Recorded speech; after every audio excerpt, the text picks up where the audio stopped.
If you like my dad's videos, please subscribe to QA Insights channel.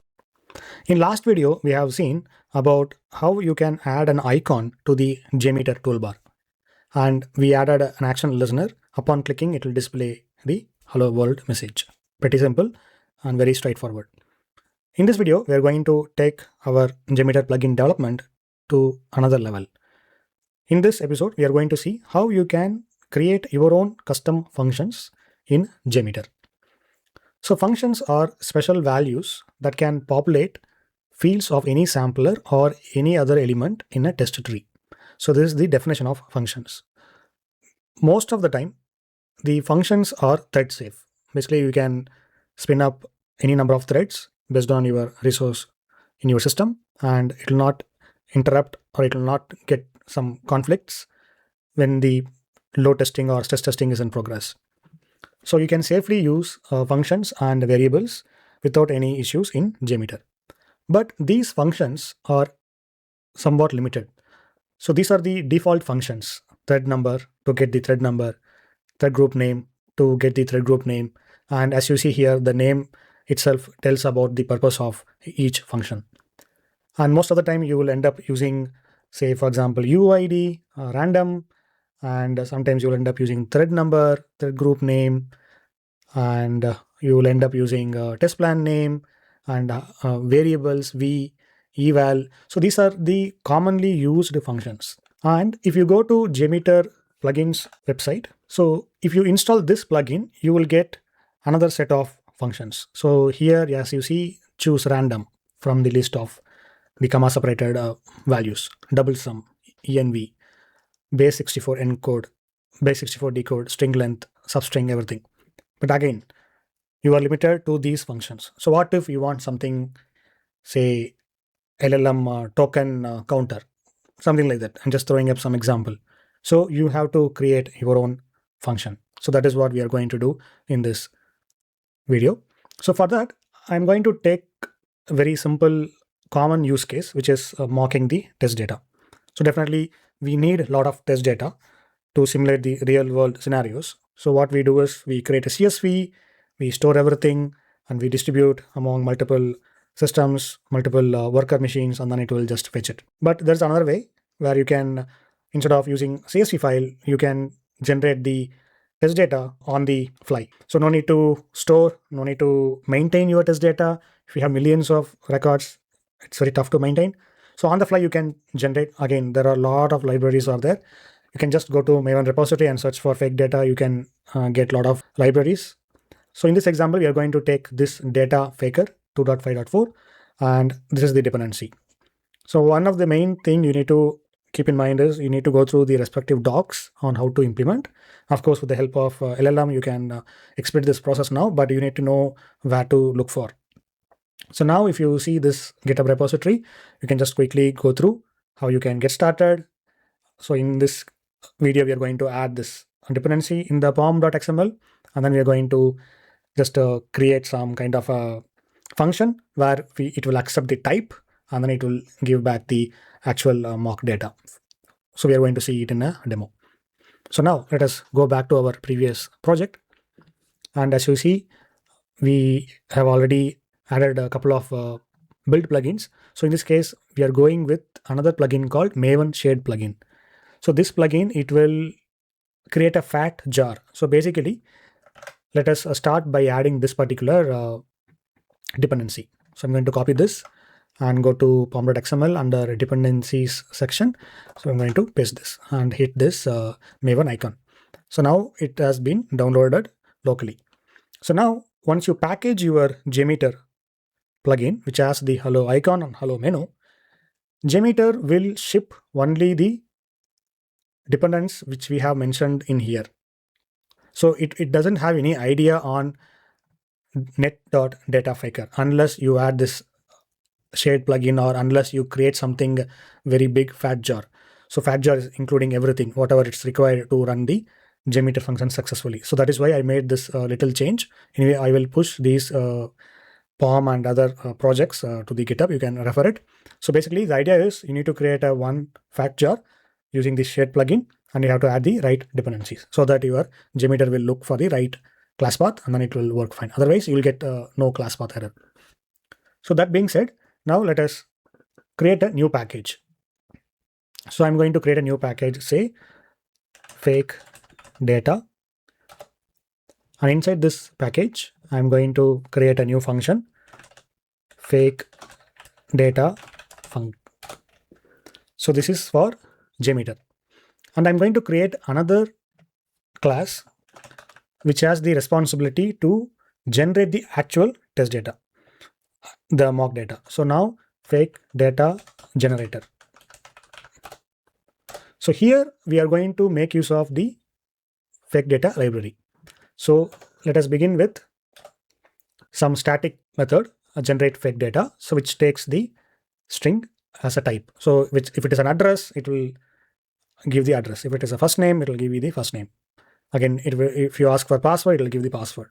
So that is what we are going to use this function for. So for this, we need, let us say add the logger, which will be very helpful for debugging purpose. So now I'm going to create a faker. So this one, again, you can refer the sample GitHub repository from the respective library. So now we are going to return the particular fake string based on the type. So for this, I'm going to use switch expression. So I'm going to use switch and type, which will first, it will check for, say, case first name, or you can say full name. So faker dot, I think let me quickly refer, name dot first name. So faker dot name dot, so in this case full name. And similarly, we are going to SSN and address and password. In case if there is no default type if there is no valid type is available, then it will just display invalid type. So now we have created this simple static function which will generate the test data for us. So this is the only purpose of this class. So now let us go back to JMeter related function. So to create a function, as I said earlier, we need to always either implement or extend the respective JMeter, whether it is a abstract or whether it is interface. So you need to, based on your requirement, you need to implement or extend it. So in this case, we are going to extend the abstract function from JMeter. So make sure you are importing the right JMeter function. So since it is an abstract, we have to implement the abstract methods. So right now, if you see here, there are 4 methods we must implement, otherwise it will fail. So we have to implement all these. So let us hit OK to add all the abstract methods. So now let us go inside the abstract function and see what's going on. Otherwise, it is very tough to implement your requirements. So first you have to refer the JMeter docs properly. So here, as you see, we have the abstract method called execute and abstract method setParameters, get reference key, which is nothing but the function name, and get variables for your variables storing purpose, check parameter count. So again, we have method overloads for check parameter count. So basically we are passing here parameters and the count, and then it will just do some validation. And again, check minimum parameter count and add variable value and so on. So these are protected methods. We cannot directly use it. So now I'll just tell you how the JMeter function works. So whenever you start JMeter, it will start looking up for your library/ext, and it will find your jar, and then it will loading up the jar, the classes. And then if it is a function, then once the user is launching the function helper dialog, it will load it. And upon loading, first thing what it will do is it will load only the static methods. So let us go to fake data function. So let us start implementing it so that you can easily understand. So first thing is you have to enter the function name, the key. So always this function starts with double underscore. So make sure you are following this naming convention. And then let us add the description. So description here, the AI assisted code, it is giving as a string, but it is incorrect. Why? Because if you go to get argument description, it is returning the list of string, right? So here we have to convert this into list of string. And then, so here we can say list of, it's a factory method. And here we can add some generate fake data, acceptable values are like this. So that's the description. So now you can use this disk in here. So these are the things it will load whenever the helper dialog loads up. So it will load the key, it will load the description, and then also it will, we need to store the values also. So for that, we need to add, okay, let us add first the logger, which will be very helpful. And we have to store our parameters. So parameters an array, right? So we don't know the type. So that's why we need to go with the object values. Okay. So these and all things, it will get loaded whenever it started firing the function helper dialog. And then whenever the samplers executes, then only it will start executing the execute method. So before that, we need to set few things. So one is, okay, here the key, because again, we need the function to load up. So we have to return the function key here. And then here we need to set the parameters. So for set the parameters, before we set the parameters, basically it is returning the void. So it is not returning anything, but we need to make sure we are validating everything. So for that, we are going to use check parameter count. So this check parameter count, it will take the parameters and it will take minimum and maximum or count.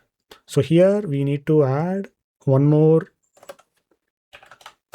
private static for the parameters. So either it can be parameter count or it can be minimum or maximum. So here let us go with parameter count. So we are going to use this to validate, because at least one is required. Otherwise it will, there is no point in using this particular function. Okay, now let us copy this. I don't think we need to copy. Okay, let us go to check parameter count. And here we are going to pass this particular collection compound variable parameters dot values, or we can just directly pass as parameters. I don't think cast is required. So parameters we can pass. So basically we are checking the parameter count by passing the parameters and the count. So one parameter, one value only we are passing it. And then we are going to copy the values to values. So basically here parameters dot to array, because we have declared this as an array of object type. So now we are good. All the setup is done. Now the actual action, which is execute. So first thing is we need to get the string type, which is values of 0, the first element. Definitely it will have only one. And we are getting the type, and then we are going to pass fake data generator dot generate fake data, and we are going to pass the type. That's it. So what we are going to do is, first thing, this class I think you understood. So basically we are going to make use of faker to generate the fake data, and we are creating a class, and we are creating a static method, which is only responsibility is to return the mock data. So here let us print the logging so that we can validate in the JMeter. So this is the purpose of the main purpose of this class. Now in fake data func, what we are doing is we are extending the abstract function. So abstract function, you must implement all the abstract methods. So we implemented it with the help of IntelliJ automated implement methods feature. And whenever you fire up the function helper dialog, you need these details like description, you need function name, you need this particular static loading, all the details you need so that it will display. And whenever you want to use this function in the sampler or wherever you want in JMeter, this particular method will get fired up. So for that, we are reading the values, basically whatever the type you are passing in the JMeter function, and then we are passing it to fake data generator. Okay. Hope everything is fine, I guess. If it is not, let us quickly, validate. We will debug. So now go to Maven and double click on clean and double click on install. Now let us launch JMeter and let us launch Function Helper Dialog and go to menu and check for fake data So here, as you see here, we have the description loaded up properly. And let us close this. Let me open this also. And let me zoom in. Okay, now let us clear all and function, and let us use fake data. And here we are going to generate, say, address, and hit generate copy to clipboard. Okay, now it is giving invalid type. Now let us debug what is wrong in this particular function. So we are passing the address. Let us go quickly to the IntelliJ and fake data generator. So address is here. Okay, it should display this logger statement.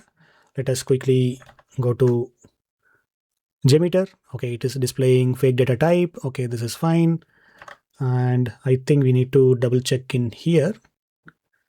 So I think we are reading as is. So this will not work. I think we need to cast this. So what we can do, since we are getting this as a collection of compound variable, so now let us cast this, or we can use not collection. So basically it's a compound variable, and let us use values of 0 dot execute. I think we have to use this casting method, full cast dot execute dot trim.